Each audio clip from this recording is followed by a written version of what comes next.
Delhi government की तरफ से पुलिस स्टेशंस को विटनेस स्टेटमेंट के लिए डेजिग्नेटेड प्लेस की कैटेगरी में रखना कितना सही है, इस पर मैं सभी अधिवक्ता बंधुओं के व्यूज चाहूंगी। क्योंकि जैसा कि हम जानते हैं कि फेयर ट्रायल को सीधा सीधा अफेक्ट करने वाली चीज़ है, और साथ ही में आज ये चीज़ दिल्ली में हुई है तो हो सकता है ये चीज़ बाकी स्टेट में भी लागू हो जाए।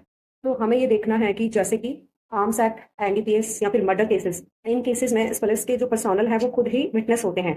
तो यहाँ पर ऐसे मैटर्स में पुलिस वाले जब खुद ही गवाही देते हैं और जब वो कोर्ट आते हैं, और यहाँ पर क्या कर दिया गया है कि दिल्ली गवर्नमेंट ने डेजिग्नेटेड प्लेस की कैटेगरी में सारे पुलिस स्टेशन को रख दिया है, दिल्ली के सारे पुलिस स्टेशन को। यानी कि अब किसी भी पुलिस वाले को अगर गवाही देनी है, उसके गवाह और बयान जो है वो पुलिस स्टेशन से ही हो जाएंगे। तो अब मैं आपको बताती हूँ कि ये चीज फेयर ट्रायल को कैसे अफेक्ट करेगी। यहाँ पर बात आती है डिमेन्योर ऑफ विटनेस, जो कि सेक्शन 315 बीएनएसएस में मेंशन है। यानी कि गवाह के हाव भाव, एक्सप्रेशंस, अगर कोई झूठी गवाही देता है, जैसे कि हमने देखा है कई बार क्रॉस एग्जामिनेशन में ये चीजें सामने आती हैं, तो अगर अपने ही पुलिस स्टेशन से बैठकर ये लोग गवाही देंगे और तो इनके लिए बहुत ही कंफर्ट जोन रहेगा, एंड बहुत सारी चीजें हैं जो कि फेयर ट्रायल को अफेक्ट करेंगी। 315 में डिमेन्योर ऑफ विटनेस स्पेशली मेंशन किया गया है, यानी कि गवाही देते समय गवाह के हाव भाव और ये सारी चीजें देखी जाती हैं। ठीक है, तो यहाँ पर जो है अगर पुलिस वाले जो हैं किसी केस में खुद भी गवाह हैं और वो अपने ही पुलिस स्टेशन में बैठकर गवाही दे रहे हैं, तो उनके लिए ये चीज बहुत इजी हो जाएगी। पुलिस वाले जब अपने ही पुलिस स्टेशन में बैठ के गवाही देंगे तो उनके लिए बहुत ही कंफर्ट जोन वाली चीज हो जाएगी।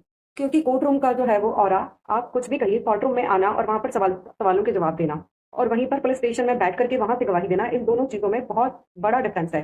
तो कहीं ना कहीं दिल्ली गवर्नमेंट ने ये जो नोटिफिकेशन ये जो दिया है, जिसमें कि पुलिस स्टेशन को डेजिग्नेटेड प्लेस की कैटेगरी में रख दिया है, ये मेरे अकॉर्डिंग फेयर ट्रायल को सीधा सीधा अफेक्ट करने वाली बहुत बड़ी चीज है। और आज ये चीज दिल्ली में हुई है तो हो सकता है कि कल को ये बाकी स्टेट में भी ये चीज शुरू हो जाए। तो अगर हमें चाहिए कि फेयर ट्रायल होना चाहिए तो फेयर ट्रायल जो है वो कोर्ट रूम से ही हो सकता है। फेयर ट्रायल में ये वाली चीज तो बिल्कुल भी नहीं होनी चाहिए। तो मेरा ये व्यू है, और मैं अपने सभी अधिवक्ता बंधुओं से भी उनका व्यू चाहूंगी कि इस विषय पर उनकी क्या राय है।